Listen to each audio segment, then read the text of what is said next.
I'm Sean Wilson from Skype, and today I'm going to walk you through the top features that we use and how to use them efficiently on the new Skype for Business client.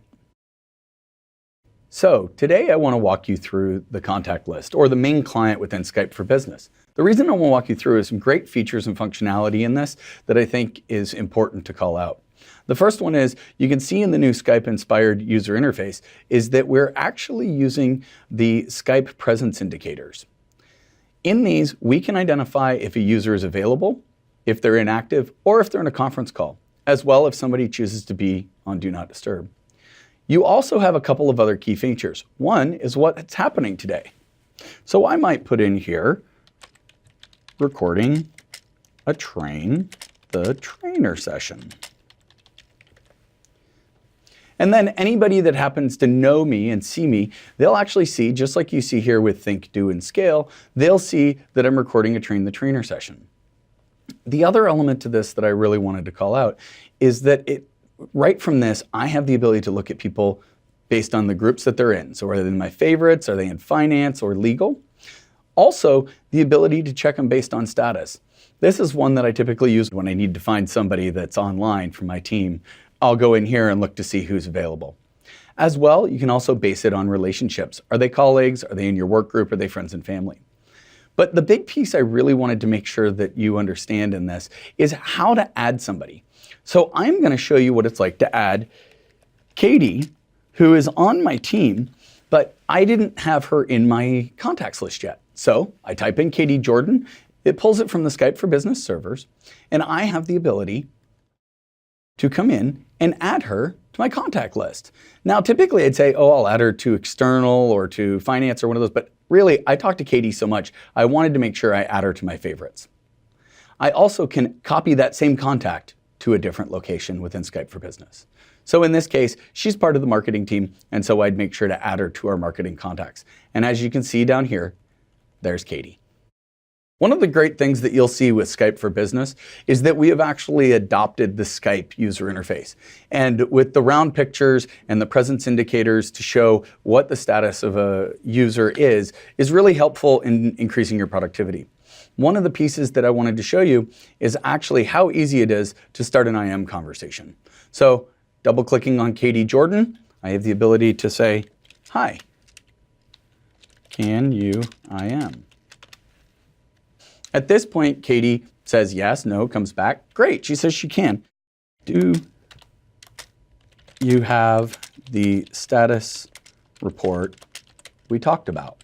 Now, this is key for us because I had asked her about this file, but I don't have the access to the file. So I'm now finding out if she has it and if she can actually send it over. Now, this is a great ability for us to work in real time because at this point, we're not having to send an email, wait for the email, and then make sure that I'm getting it. So she's just going to send it right over. And as you can see, there's the project overview. I click download all, it starts downloading the file for me without ever having to leave our desk or stop the tasks that we were doing. At this point, she sent over the file. I've got the file. That's great, but I have some additional questions about this file. So what I'm actually going to do is I'm just going to take this straight from this and actually add some voice to the call. So as I'm calling Katie, at this point I can start to ask her some additional questions. Hi. Hi, Katie. How are you doing? I'm good. How are you? I'm good. You know what? Let's make this a video call because, you know, there's just nothing like being able to see each other over video to really get the true personal intercommunications that exists within Skype for Business. All so, right. Hey, thanks for sending over that status report. Do you mind if I actually use that for my presentation later this week? Not at all. Go ahead.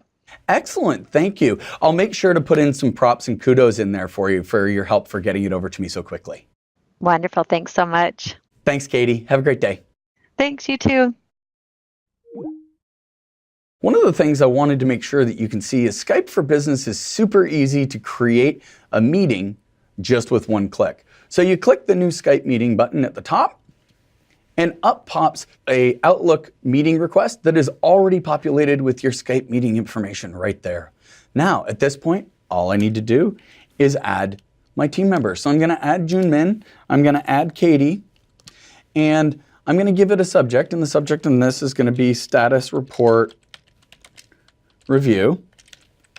And at that point, I'm going to make sure that I got the timing right, and it's for today, but I want to make sure that I'm later in the day. So I'm going to make it for 1 o'clock. It's a 30-minute meeting, and I'm just going to send it off. Now at this point, this meeting is already on their calendar, but it is also set that when they go into their Skype for Business client, they're going to be able to go to the Meetings tab like I showed before. And as you can see, the Skype for Business meeting for status report review is now populated in there. So one of the things for me is I can just double click and join the meeting.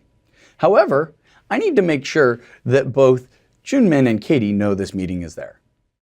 So one of the things that I want to be able to do is I am with both of them really quick to make sure that they get into the conference call. So the first thing I'm going to do is I'm actually going to open a meeting with Junmin, and then I'm going to drag Katie into that IM window, and it actually makes it a conversation with the three of us.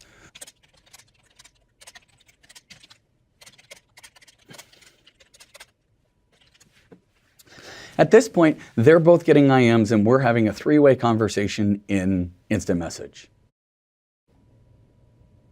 Junmin responded saying, not a problem, he's going to be in there, so let's just make sure that we all jump into that meeting right away. I'll come in, I'll double click. And at this point, there's two participants in the meeting. I'm going to show you, it's Junmin, but I can always check my participant list by clicking on these three people up top. This shows me the ability to see who's in the call, what their status is. Are they muted? Are they adding voice? Is their video coming, or are they screen sharing? This is important with meeting controls, and I'll get into this a little bit more later on. But the key piece for me right now is we happen to notice that Katie's not in the call. So I can come down here under Invite More People and actually type in Katie's name, add her to the meeting just by adding her name in and clicking OK. At this point, she'll receive a prompt to join the meeting, and in she is. I'm going to start up my video, and hopefully that'll encourage them to start their video as well. Hey, thanks, Katie. Thanks, Junmin. It's great to see your faces. Your bright and smiley faces are making my day. Hey, I wanted to actually just take a couple minutes to go through the PowerPoint status report that you sent over, Katie. And Junmin, I wanted your input on it. So if you have a second, I'm going to share my screen. Do you have a minute? Sure. Awesome. 1 second. Let me just go. As you can see, I'm coming in. I choose Present My Desktop. Using my desktop to share, I now get this heads-up display, and I can choose whichever monitor I want to project, and I want to choose this one. And so it actually shows me also the yellow band around it that I'm going to choose. And I press Present, and at this point, my presentation starts to connect, and in just a second, you can see that it says currently presenting. Well, they don't want to see pictures of themselves, but we do want to look at our project overview that we were talking about. Hey guys, I really wanted to just talk a little bit about this slide here. And I noticed that in the Americas, our Skype for Business Online is just taking off, and that's such great news. Just want to make sure that I've got the right information here and that we're looking good, and the only thing that we're yellow on is the equipment ordering. Is there anything else that I need to know before I go and share this with our leadership team?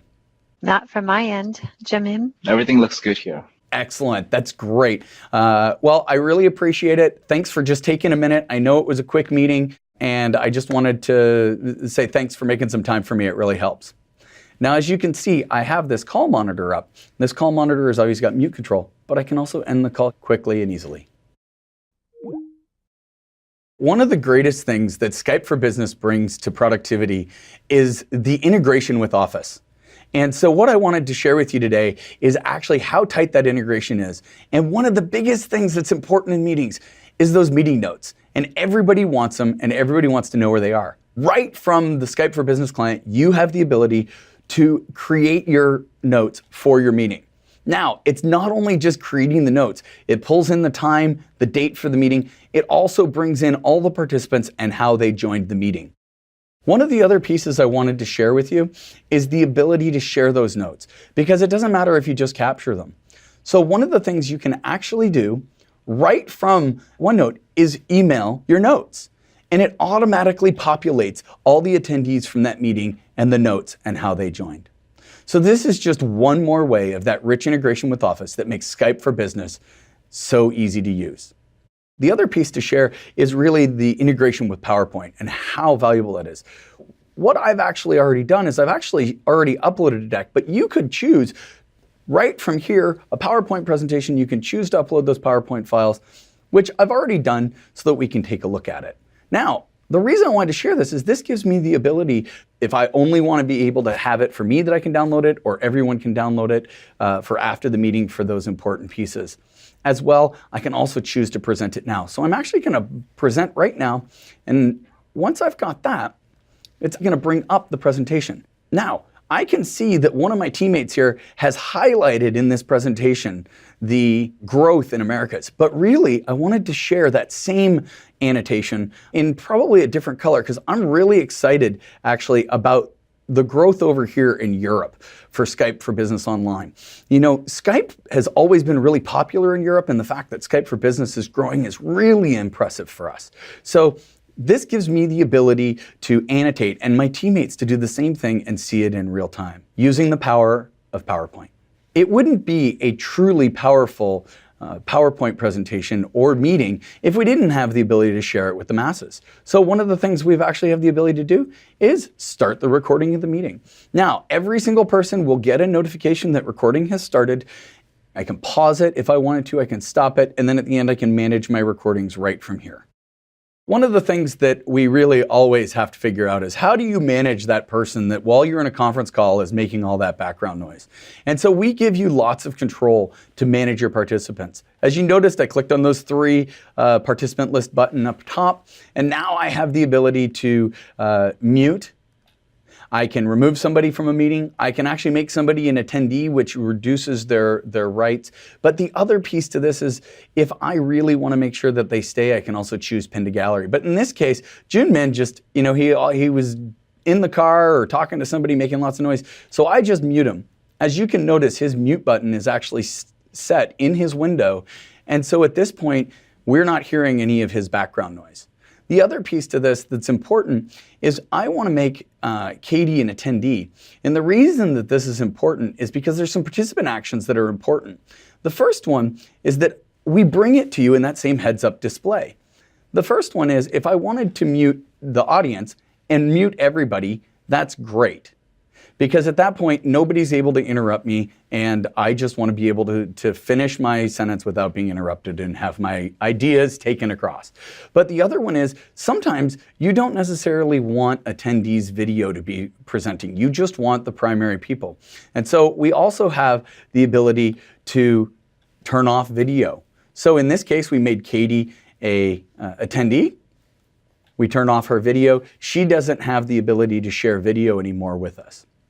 Now, the big one that's really probably one of the most important that we always see is you're sitting in a meeting and you're like, I need to get more people invited to this meeting. I can actually invite right from here, click invite by email. It opens up my Outlook client and I can send an email to a colleague that needs to join this meeting. One of the great features that we've actually enabled within Skype for Business is a great way to engage your meeting community that you're actually presenting to. And that feature is actually the poll.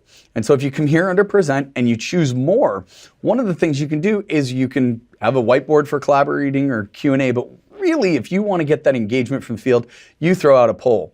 Now in this case, our poll is all about pets, right? And we want people to tell us what is their favorite type of pet. And in my case, that I really want to ask is it a dog? Is it a cat? Or is it a pig? Because, you know, potbelly pigs are really cute. We now look for the team to be able to respond to this poll, and they'll tell us, oh, we got one dog. And I think, oh, well, I have to choose pig because I really just think pigs are really cool. So we have a three-way tie, but this is a great way to also steer your conversations. If you're talking to a group and you want to know which brand they like better or which direction they want to take the meeting. And so the poll is a great example of how to engage all levels of presenters and attendees.